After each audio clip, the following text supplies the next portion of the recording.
You're listening to Oh My Health, There Is Hope podcast.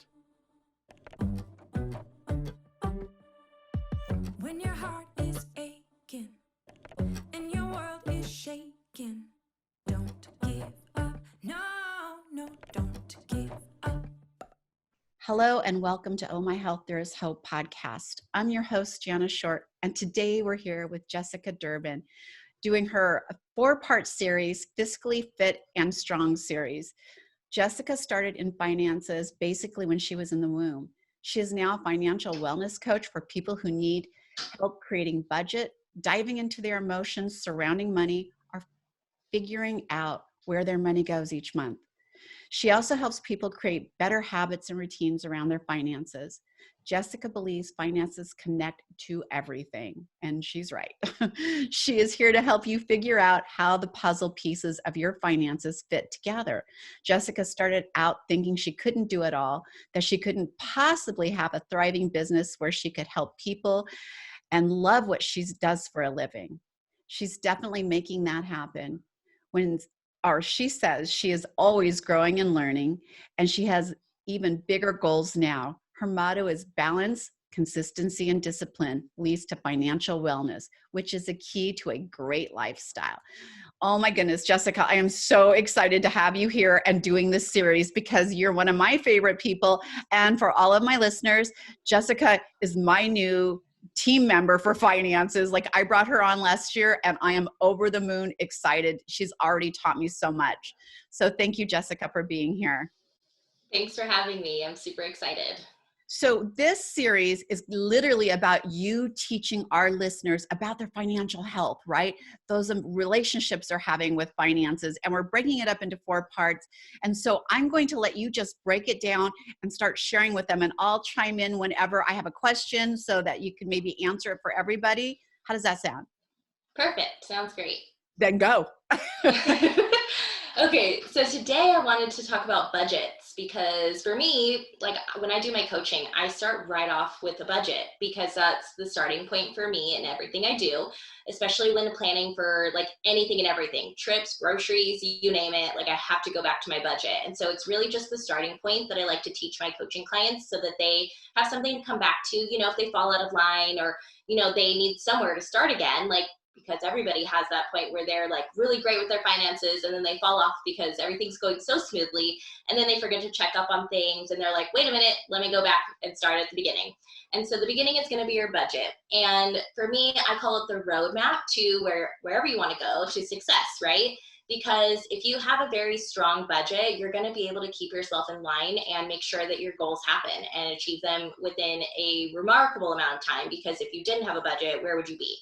And that's what I like to ask my coaching clients, because realistically, once they get done with me after a year, they're just like, why didn't I have a budget before? Like, it's so easy to keep track of. It just sounds really scary when you first start having one or when you try to create one at first. And so I wanted to give you guys 3 different options of budgets, because when you like Google it, you can just Google a budget and it brings up all of these different options. And it kind of ends up looking like Chinese to people when they're reading about it, because they use words like fixed or variable expenses or fiduciary and like things like that.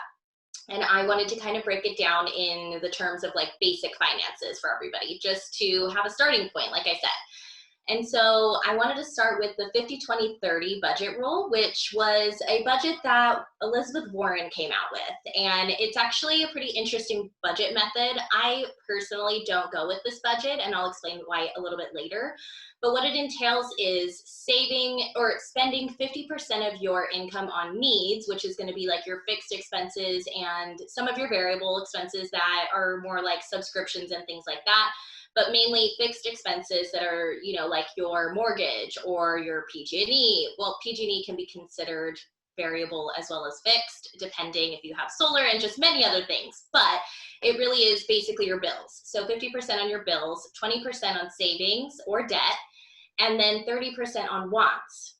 And so when I say that I don't use this method, it's mainly because I don't feel it necessary to spend 30% of my money on wants, if I'm being honest, because for me, I have major goals for myself. And if I want to, like, let's say if I had a credit card that I opened up for even like my business, that's going to be more of a priority for me to pay off instead of paying 30% on my wants. And so it is, I mean, it is a very flexible way of budgeting because you don't necessarily have to spend 30% on wants. Obviously, put in whatever you want to within your savings or your debt, or like, let's say more bills came up like the next month than the other month. And it's really up to you, but it's just a basic guideline. And for me, like I said, 30% is just a little bit too much for wants for me. So it would be more like, I don't know, 10% for wants, and then the rest would go into more like savings, because that's where my jam is. Like, I really enjoy saving my money and paying off things that I need to pay off as soon as possible.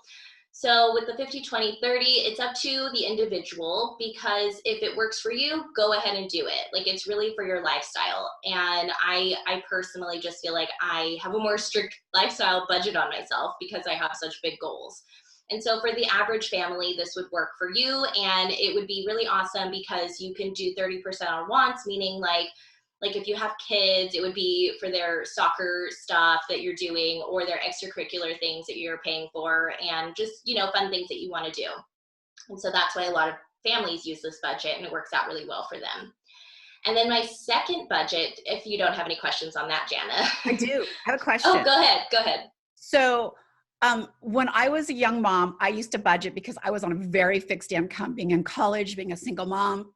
By the way, this was even when I wasn't a single mom, and I'd have a budget, and I'm super OCD about following, you know, the rules on the budget. And then one of my kids would get sick, or I would get this bill that I didn't know that they needed something for school. How do we budget in for those things that we aren't aware are coming, and throw our whole budget off and it made me feel like a failure? Like, why do I even have this? Because it doesn't work. So how do we prepare for something like that? So I would say sinking funds is a major deal for me, and it goes outside of my budget. It's like something completely different, because your budget is set there for a reason. It's literally for a month-to-month basis when it comes down to like families and things like that, even businesses, I would say, because for me, I take a look at my businesses that I do bookkeeping for on a monthly basis, and I do their budget that way. And so when it comes to things that just randomly happen, that would be called an emergency fund. And I recommend everybody having one. And the lowest minimum that I would recommend is $1,500, just because, like, let's say your kid breaks an arm. What's your deductible going to be on your insurance? You know, like, what are you going to have to pay for? And then, like, let's say something breaks on your car or something like that, and you have to take it in. Like, the $1,500 should take care of, you know, absolute necessities that you have to pay for in that moment. But as soon as you use it, I would recommend replenishing it for sure, because you have it for a reason. And for me, I have many different sinking funds. Like, I definitely have an emergency fund just for random things that could come up. Like, my washer broke, I don't know, 3 months ago, and I had to randomly go buy one. And that's what I used on it, was my emergency fund. I didn't use my money from my business. I didn't use any of my personal money that I have for myself. I literally used my emergency fund for that. And then I've already replenished it, because it's like one of the top priorities for me is to make sure that I have that fund for obvious reasons. And so along with my emergency fund, I do have other sinking funds that are for like holiday shopping, so that when Christmas time comes, I'm not sitting here like, oh no, what am I going to do for my gifts? And then I also have like auto maintenance, and I only have this, like, me and my husband have basically brand new cars from like 2018, but before we got our brand new cars, we did not have so new of a car, and I was having issues with mine. His engine blew up, you know, things were happening. And so even though I do have a newer car, I like to keep at least $500 in there just for like emergencies when it comes to my auto maintenance. And sometimes I even put a little bit more, just because oil changes and things like that come up, and like, I want to make sure that I keep things nice that I have, so that I don't have to go buy more, right? And so I use that for things that come up in that aspect. And then what else do I have? I have things for school, like for Sophia, my daughter, she goes to school, and I have a tuition for her, so I have a fund for that. And then also, she just turned 4, and I'm going to actually be introducing a new sinking fund into my life, which is her extracurricular stuff. So she's going to probably go into ballet and do soccer and t-ball and all those cool things. And so I want to make sure that I'm prepared for life in general, and that's what my funds are for. I love that. So where would that come out of I know you're going to talk about 2 different other types of budgets, but where would that come out of the budget we just talked about? 20% going to savings. And see, Okay. that's why I don't believe in the 30% once, because if I need to save more, that's what the funnel is going to take it to. Right. So, And if you have 5 so kids, you're going to yeah, save for 5 kids. exactly. Instead of just like the one that might have a problem. Exactly. I love it. Okay. So thank you for answering that. I'll let you go on with your budgets. And the second one is called the Xero-based budget, which I happen to love this budget just because I am an overachiever. Like, I love being the best. I love being the most efficient. Like, I just love taking care of things. And what this budget means is literally every dollar has a purpose. Whether it's expenses, savings, debt, whatever the case is, every dollar has a purpose. So by the end of the month, I will have spent every dollar on something. And that doesn't mean spending it necessarily. That means spending it on the things I need to, but also saving it. And so I shouldn't have an overabundance of extra cash, because my savings is what that is for. So when I say that I have every dollar has a purpose, it's literally because at the end of the month I start, or at the beginning of the month I should say, I start over. And so I end up bringing in my revenue and my income, and then I disperse it to every different outlet that I need it to go to, so that every dollar has a purpose. And that's meaning like my funds for traveling this year, because hopefully we get to go places again. And so I want to make sure that all of my money goes somewhere. And at the end of the month, I feel satisfied with myself. I guess you could tell that I use this budget strategy. I want to feel satisfied that I've taken care of all the things on my list, as far as like making sure that me and my family are good, that we're set for the month, and that we do have money in savings. And I like building on that savings, because like, let's say my $1,500 emergency fund is there and something comes up that costs $3,000. I want to be able to know that I'm okay, that if I don't have enough in my emergency fund, that I do have enough in my other savings accounts, that I would be able to survive, that I would be able to take care of whatever I need to. And so funneling all of my money into debt, or like, you know, car payments and things like that. And then like for me, I love making more than the minimum payment, because then it keeps my credit score looking really on point. And so it's up to you where you want your money to go. But for me, I make sure that I put it in really efficient places, and make sure that I'm tackling all the things that I set out to do each month. And so that what that means is, for the Xero base, it's going to be your income minus all of your expenses equals 0. And that doesn't mean that you necessarily have to have 0 in your bank account at the end of the month, but you need to know that all of the money in the account is for something. Your bills, or things that you want, goals that you've put in place for like that month, or, you know, whatever the case is for your lifestyle. And so I really love this budget. But my third one that I'm going to talk about, it's not really like a third type of budget. It's mixed up a little bit, that goes in with the Xero based. So I wanted to open it up and see if you have questions on that, Jana. No, that one I don't have, because I like having zero balance, because everything's where it's supposed to be. And Yes. I like putting things where they belong. Yes, for sure. It makes you feel so satisfied. But the last one that I wanted to talk about was basically old school budgeting, because I feel like everyone that I come across either doesn't have a budget, or they're kind of stuck in that old school method of balancing checkbooks and things like that. And so that's all great. And I honestly prefer that over technology, only because, like I said before, I'm very old school in that aspect. And like for me, I have an old school agenda that I use, and I really like paper things versus technology. And I know that that doesn't work for a lot of people, but for me it does. And I feel like when I talk about the Xero based budget, it's really easy to go into old school methods with that. And sometimes old school methods are something that you should consider, just because they worked then, they work now. Like, I want to keep the ball rolling in my favor. And so like for me, for example, an old school method that goes with this is having a filing cabinet.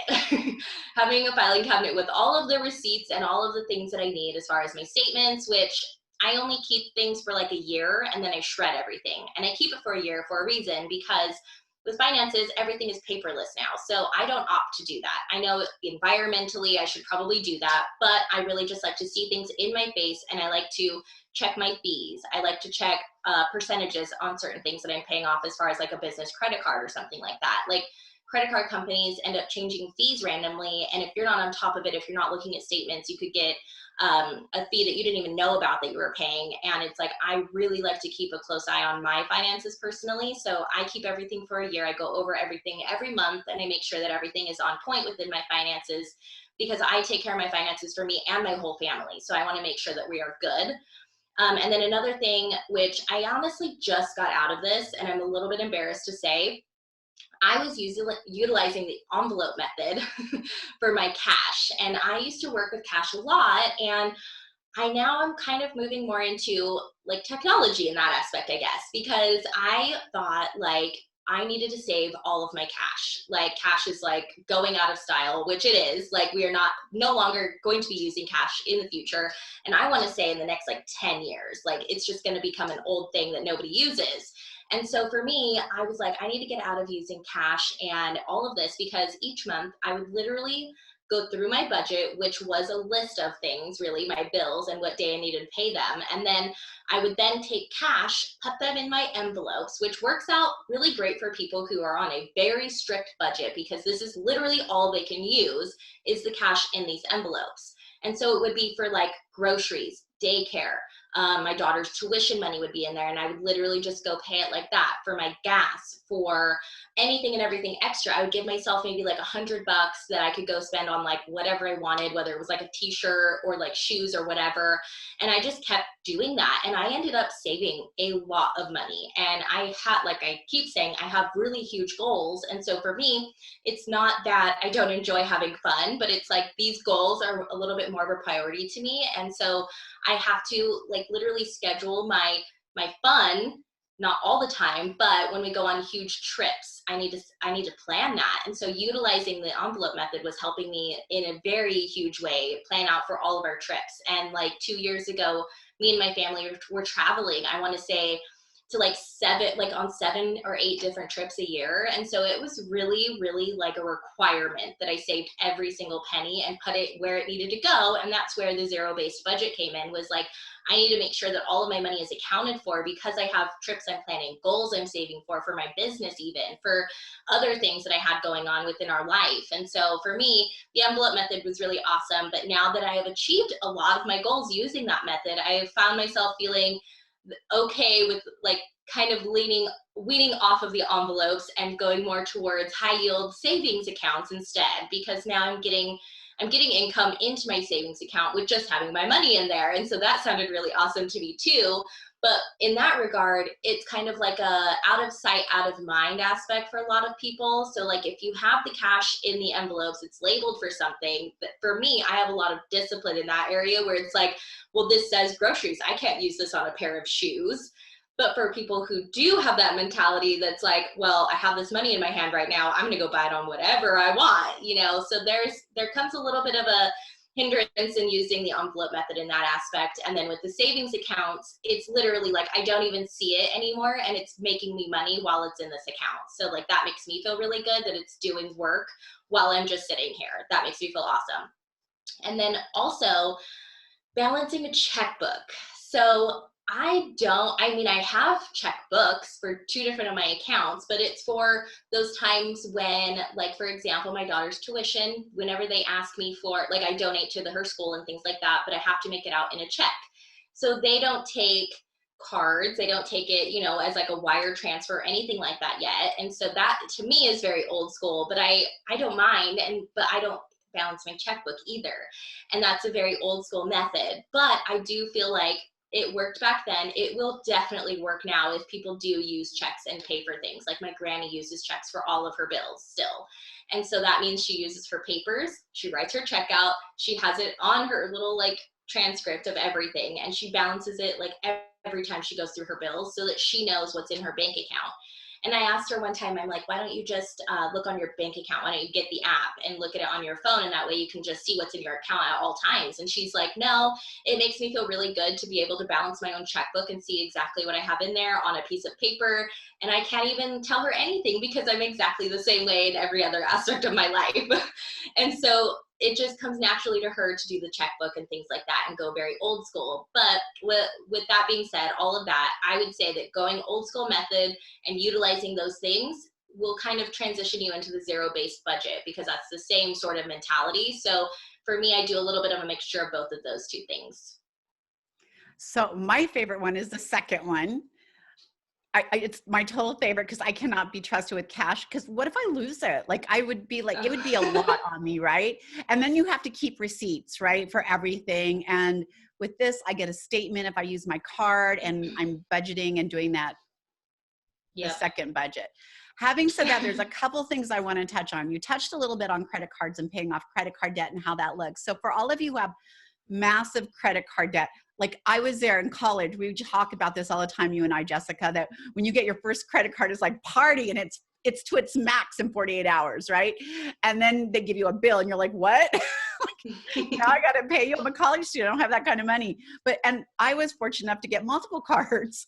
And so I had a massive debt and I didn't know how to get out of it. I actually went to school to learn how to get out of credit card debt. And I learned some amazing things. And you tell me if they'll still work today, because this was a long time ago that I was in college. But they told me, first of all credit card companies negotiate with you. So you can call and negotiate your interest at any time, right? And the better credit you build with them, the lower your interest is going to go. You can negotiate the date you want to pay. I had them all over the place. It was hard to remember. So I said, nope, I want all of my credit cards due on the 1st. Then I looked at what my interest rates were and I learned take the highest card that you owe interest on and get that paid off first, right? Make the minimum payments on everything else and everything else you have left over goes on that big card until it's paid off and gone. And then you take the next highest one, minimum payments to keep you up to date. And then you pay off that one. Everything that you have left over goes into that. Now my credit card, if I have a balance on my card at the end of the month, I'm in trouble because my husband's taught me that we're now using their money, right? We have put on our thinking cap and I am making use of their money. So I know I have the money for what I'm purchasing. So we're going on a trip and it's, I don't know, $1,500. And I know I have the $1,500 to go on the trip because I budgeted for it, but I'm putting it on my card because I want the flight miles or whatever. I have to pay my card off at the end of every month on the very slight chance that doesn't happen. And I can tell you, we bought a car on our credit card and paid it off at the end of the month because we knew in advance what our budget was for it. So if you pay it off in advance, there's no interest fees. You are using their money for free to pay for things. It's out of convenience, right? Not out of necessity. So if you can get to that point, you're using their money for free for however that cycle is. I think it's like a 28-day cycle or something. So I love that I've got this new thinking cap on when it comes to how I pay off my credit card. So if you're in credit card debt, figure out what the first negotiate. Figure out what Always the highest. Negotiate. Yes, I didn't know. I had no idea that I could call them and say, look, this is really high.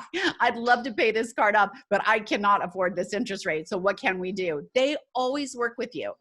And so definitely call and negotiate with them. And even if you're going to be late, if something happens and you're struggling, especially with COVID, this comes up all the time right now, and you're struggling and you are going to be behind on a payment, that's 7 years on your credit report. Call, be proactive. You get on the phone and let them know what's going on.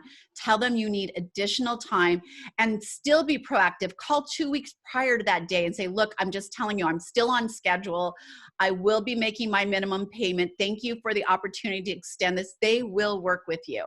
And so you have to be proactive. Do not wait for them to come to you, because that's when it goes on your credit report. And removing something off your credit report is like having God come down and slapping your hand. It just is very hard once it gets there. Even if it is a mistake, it's truly a mistake.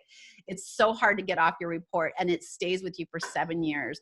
And if I could talk to my younger self, the one thing I would tell my younger self, besides take really good care of your health, that would be 1. 2, be proactive in your finances. Really pay attention, because that credit, dragging that credit ball and chain around when you're trying to buy a car and get lower interest rates, right? Mm-hmm. The people who can afford it, they get 0 rates. Right? You have 0 interest, but people with bad credit, you got 22%. So it's crazy the way it works, but that's the way it works. So until we can change that system, really be aware of your credit and how you can start making those little changes now, because 7 years seems like forever when you're in the midst of it. But when you get to it, you don't want to duplicate that. Yes, for sure. I even had a client over the summer who was trying to negotiate her card down because COVID hit and she couldn't continue making the payment. She got laid off. And so she's like, what am I going to do? I have like a 20% interest on my credit card. Like, I can't even afford that. And so I told her, call, negotiate. And she called a couple times and they weren't willing to work with her at first just because it was right when COVID hit and everybody was going crazy. But then it's taken her this long, but she's kept at it. She keeps negotiating and keeps calling. She got it on deferral, which that was what worked for her. And they want their money, so they'll do whatever they can to eventually get that. But she just messaged me, I want to say a week ago, and she ended up calling them back and renegotiating once again. She got her interest rate down to 1%. See, it happened. Mm-hmm. So, and she didn't give up because she knew she had two options, right? Yeah. Make them work with her or get in trouble. Yep. As far as having it on your credit report. Here's another tip I learned. So say you do make a payment, it's due on the 1st and you make it on the 10th or the 15th. Send a check and be sure you write the first date on it. Yeah. Once they cash that check, that's an agreement, right? Yeah. They're agreeing to all the terms on that check. So if they report you as being late, you can take that check and say, nope, it's on the first here, you cashed it, you agreed to those terms. Little teeny tip that you can do. And they're not going to send back your money and say, hey, this isn't the right date. They want their payment. They don't even look at the date. Like, here's their payment, process it. But you have that check to fight with. If it goes on your TRW report or your credit report, you can go in and say, I have a canceled check. I wrote that check on plenty of time for it to clear. I don't know what happened. It could be the mail. It could be a million things, right? And they will have to take it off. So if you're going to be late and you haven't called, like that's your first thing, call. But if you haven't and you've got the money and you're sending it to it, be sure you put the day that it's due on. So it will not show as a 30-day late because it literally has to be 30 days late, not 10, not 20, 30 days late for them to report you. And if you can prove that they cashed that check with that date on it, they have to remove it. So little trick. Yep. So, and that is the other thing. Everything that you write on your check is a legal document and they are bound to anything you put in the memo. So if you put payment in full, they accept that payment. It's payment in full. Now don't do that if you owe money on a credit card and you're just making a payment. But I always write, if I don't write very many checks, I still have the same book that I had from opening my account years ago. So I don't write that many checks, but when I do, I always write payment in full on it if it is payment in full, so that I can say, no, you accepted this as payment in full. It's on my check, because I'm getting old here. And so that has happened to me. And I learned that anything I write on my check, once they cash it, they're agreeing to all those terms. Yep. And I would recommend for people who do not use checks to just get one booklet, because it's always good to have them. Like if you don't even know how to use it, Google it, YouTube it, whatever you need to do, because it's just like a backup, really. Like if you don't have time to go somewhere like the ATM, or, if you lose your card even, like what do you do if you lose your debit card? You have to wait at least like a week to get a new one. So having checks as a backup is something I would recommend also. So it's honest to God, Jessica, to this day, my husband does not have an ATM card at all. It's either a credit card or check. So we always use credit card because he wants a receipt and he wants those miles because we travel a lot. But yeah, he does not have an ATM card, and nor will he probably ever have an ATM card. But I do everything through bank cards or credit cards too. I rarely use cash. It's just easy for me to keep track of, to get those statements and keep track of for me. My granny, who I was talking about previously, doing her her checkbook, she barely got a debit card last year because she had to. And so she's like, I don't even want to use this. So she doesn't use it. She had to get it for something, I can't even remember, on maybe a trip she was going on or something. And now she just keeps it in her little drawer in her desk and she doesn't ever pull it out. So yeah, she uses her business card for everything. Well, Jessica, I am so excited that you came here to share this. Jessica has a 4-part series, and she's going to be teaching us some amazing tricks and routines that we can do to have better relationships with our money, to better use it, right, and take advantage of our funds in the system, and create a more comfortable, healthier lifestyle with our money. So Jessica, thank you so much for being with us today. I love everything you shared about budgets, because I love a good budget, but mine never work, right? I always forgot the emergency fund, and it seemed like I was failing every single time, because let's face it, I was raising 4 kids as a mom, and there was always something wrong, right? Something needed to be done. Somebody lost their shoes. They need another backpack. Like those little things I had not budgeted in for, because I was on a tight budget, but I could have. I know I could have. budgeted in for that. We all can put that aside. It's kind of like our personal health care, right? Is our personal financial care, to put that emergency side away, just like it's important for us to take time for ourselves. So much. Thank you, Jessica, for coming on and sharing this with all of us. Thank you for having me. It's been a pleasure. Thanks for listening to the Oh My Health, There Is Hope podcast. Make sure to visit Jana's website, bestholisticlife.com, where you can subscribe to the show on iTunes, Google Play, or listen there, so you'll never miss an episode. While you're at it, if you found value in the show, we'd appreciate a rating on iTunes, or if you simply tell a friend about the show, that'll help too. Let's change the world together, one health expert at a time. Looking forward to seeing you next time.